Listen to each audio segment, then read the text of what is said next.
take a seat. Fantastic to be back.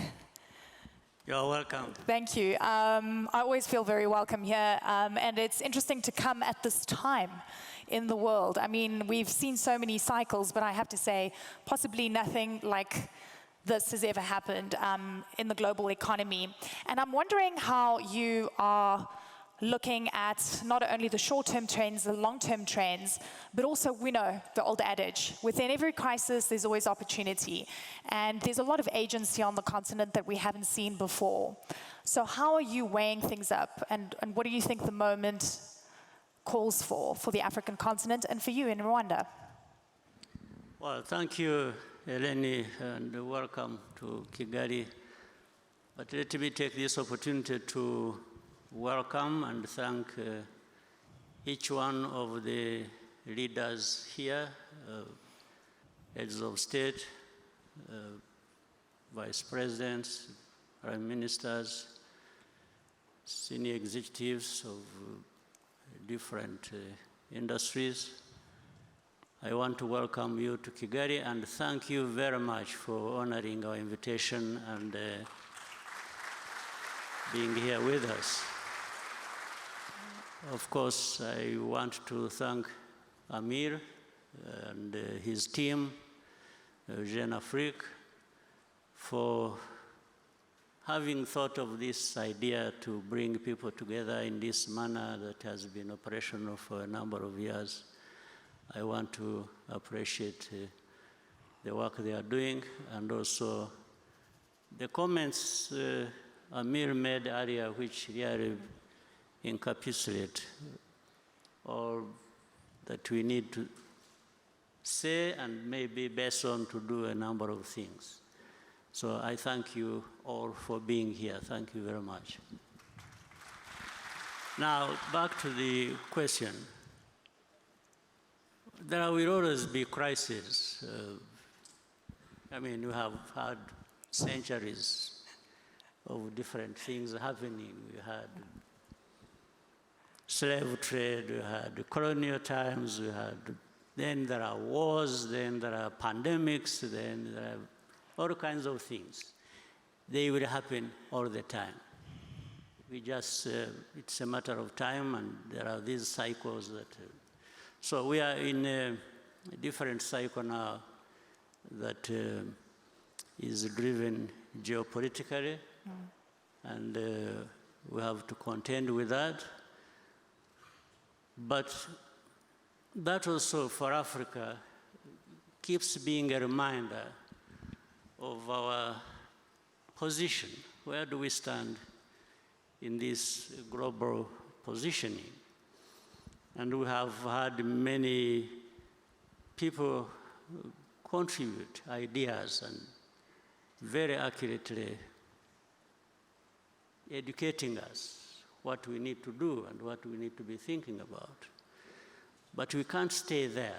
We need to learn from this. We need to shape what we are doing for ourselves, and action should lead us in the right direction and how to deal with these crises. So, but for Africa, let me say, we have to leverage our competitive advantage, and there are a number of them. So why is Africa always at a disadvantage? When you look back, you see where Africa has been lacking this or that. But really, why, when we have almost everything? If you look at in the area of green energy, and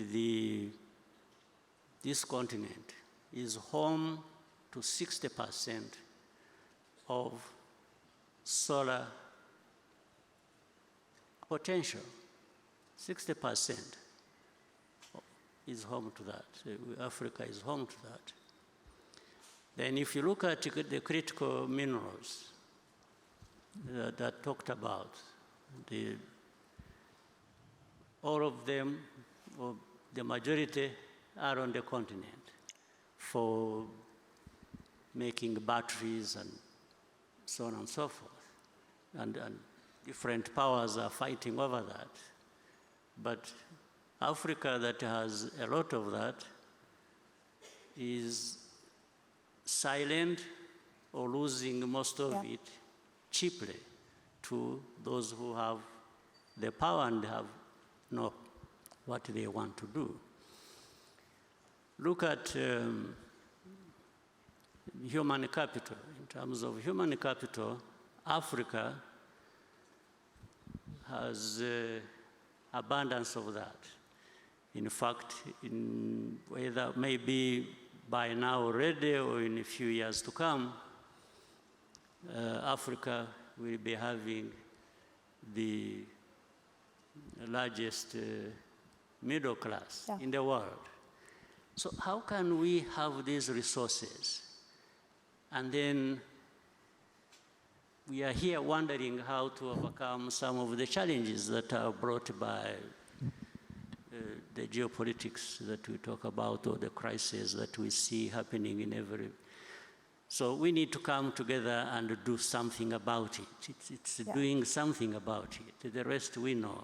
And Amir earlier on was talking about what we lose by not doing a number of things. I think we lose a lot more even by not doing what we have to do. And it's a really important point. It's time of action. And I have to say, you know, when you mentioned pandemics, there was a wake-up call, and we've seen so much shift and change. But, you know, watching what's been going on with the way African leaders have been approaching bad deals that are getting on their table. I mean, Zimbabwe, Zambia, as well as Ghana, saying no to mineral deals because it was about extraction in return for healthcare programs and so forth. And frankly, I'm sure a lot of you in the room know that you've been very vocal about the kind of bullying tactics, the coercive tactics that have been used by the West, specifically the US. And at this point in time, we know that Africa is still being viewed as a place where people can extract, but African leaders are saying no. Also threats about sanctions consistently, not only against African nations, but other countries. Rwanda yourselves are dealing with US sanctions since March this year with the issue regarding the DRC. Take me through how you're dealing with this new geopolitical tension where there's a belief that might is right and the big can control, you know, everyone else. Well, it's a crisis in a sense, but brought about by the same thing, Africa not leveraging our capacity, our potential, our, you know, energy of the people of our continent is just locked out there. And it's a situation where the powers that be are holding a whip in their hands. They're using a stick to beat up whoever they want to beat up in order to, they are no longer even hiding it. It's just in the open. It's like in the situation you're talking about, we have in the region of Congo and the other crises that also in a way involve Rwanda and other countries in our region. Yeah, sanctions, one has, first of all, are they justified? And it is not just in this case of Rwanda, but in other cases. Sometimes sanctions are just applied in a case of the one who provides less than the other. Yes, so it goes in the favor of the highest bidder. When somebody knows they will extract more from a certain place, they will be more favorable to that place, even if they are the ones in the wrong. Do you believe that all roads lead to mineral deals? Is that what you're saying? I mean, it is in the open. It is, I don't have to say much. And in some cases, it operates like in the very old days. There is a lot of cynicism in this. In the old days, the kings and so on and so forth used to give their in-laws, their children, powers to say, go and control something somewhere. And that's happening today here. Yeah. Yes, they just give somebody, say, go and get whatever you want to, and do whatever you want to do in that region. That is how Africa is treated. So these powers you see that come here lecturing people on democracy, human rights, and they are doing it with one arm, and the other, they are just taking away everything that people own. So, and this is what is critical. This is why Africa, leaders of Africa, some of whom are here, are brothers, and the CEOs and other Africans, I think we need to give ourselves value of some kind.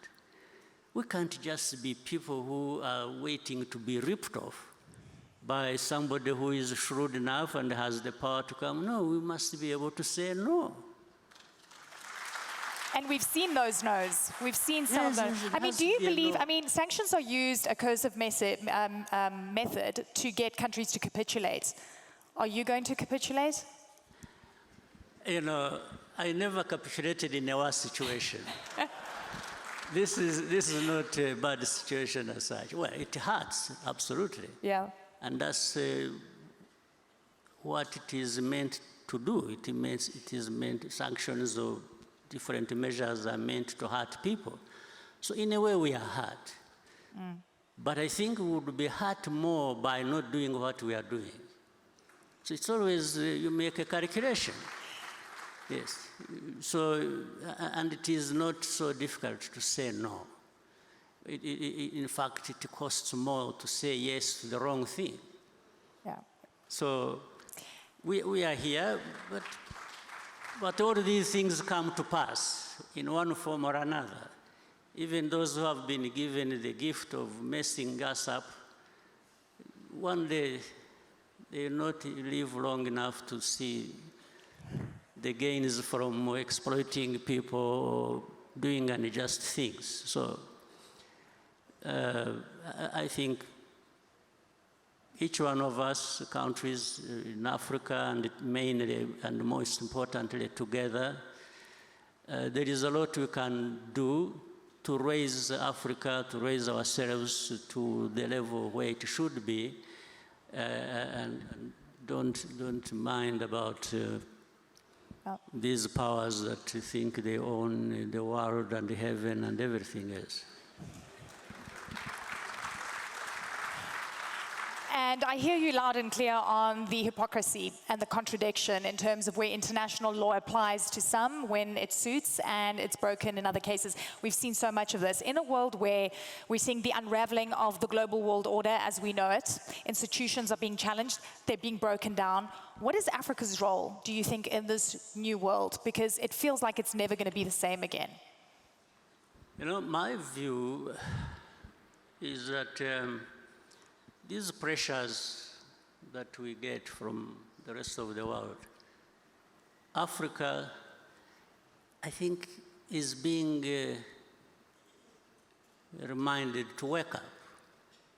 So the pressures are not entirely bad.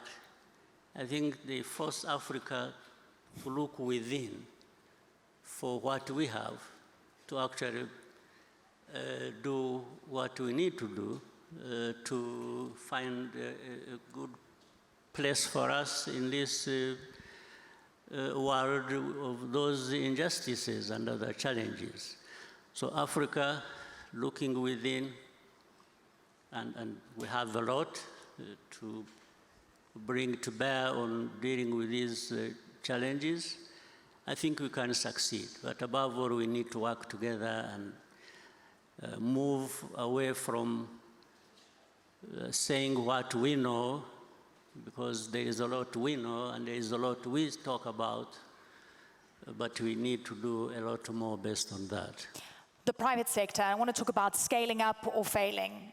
You engage a lot with the private sector. Rwanda is such a prime example of incredible, I mean, we cover so many stories here. I mean, you're just seeing like hotbed of fantastic growth. But where do you think the private sector is going wrong from breaching that level and becoming African champions and really truly scaling up? I think private sector is doing a good job. In fact, it is ahead of the public sector. But we could be served much better by finding a way to bring close private sector and the public sector and benefiting each other as one, because that's what we are actually one when you look at the needs of the continent. And so I want to thank the private sector. The private sector, they are actually, to some level, hustlers. They are able to go through some of the barriers that are created by the public sector. Yeah. But if those barriers were not there, the private sector would be far ahead of where they are, and along with that, the continent also would be ahead of where we are. So my call to all of us is for really coming together, the private sector, the ways of how they could conduct business, I think, have been very elaborately put by Amir in the presentation you had with him earlier. And those of us in the public sector need to fine-tune our responsibilities towards allowing the private sector to be the engine that they are and should be, and all of us would benefit. I think His Excellency just gave all of you a compliment. He called you hustlers. He says you're the, doing things better than the pipe. Yes, give yourselves a round of applause. Mr. President, you're so, so encouraging always. I've got one other question, and I want to talk about, when I wake up in the morning and I have to check, can you believe social media to get an understanding of what leaders are thinking? And a lot of the time, it lacks decorum. It's shocking. You guys know who I'm talking about, right? Yeah, I don't have to say it. What do you think of the way global leaders, the strongest leaders on this planet, are speaking right now? I'm sure do you wake up and check what people are saying, on social media? Do you get shocked? What shocked you the most? There's a lot. I have become immunized to shocks. But social media is very interesting. It brings equality in some sense of presentation of ideas and feelings, and it has really, media has been democratized. I think it is important. Everyone can express themselves and they will be heard. If you are wrong, there will be somebody to tell you, say, no, that's not right. And when it is right, then people will say, wait a minute, I think there is a point here that we should be thinking about. So it has been so open that we have gone beyond having this narrow sense of being guided into things without sometimes thinking, or we are conditioned to believing even what is not right just because it has been said by somebody in the media. So it has sort of opened up space for everybody.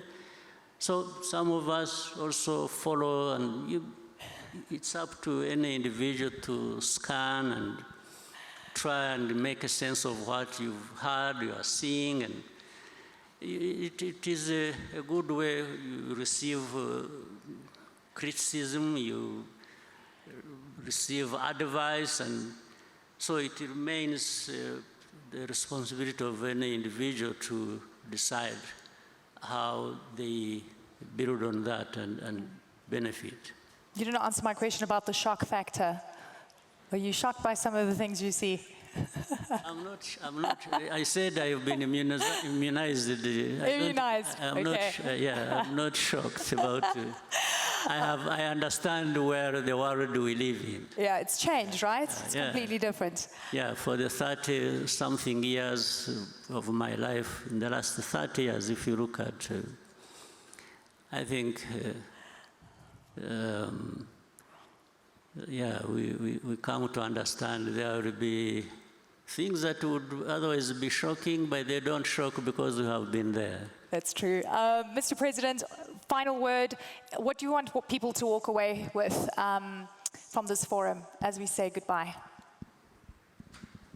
Well, always it's a good opportunity, but I want people to know that each one of the people in this room and beyond have something to contribute and to benefit from, and benefit each other, and the continent has a lot that is not being put to good use, and it is up to us. It's not people from anywhere else to be able to raise ourselves to that level where we should be.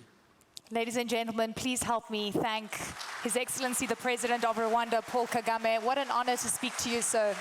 Thank you so much. Thank you very much. Thank you. Thank you. Thank you so much. Always inspirational, always insightful.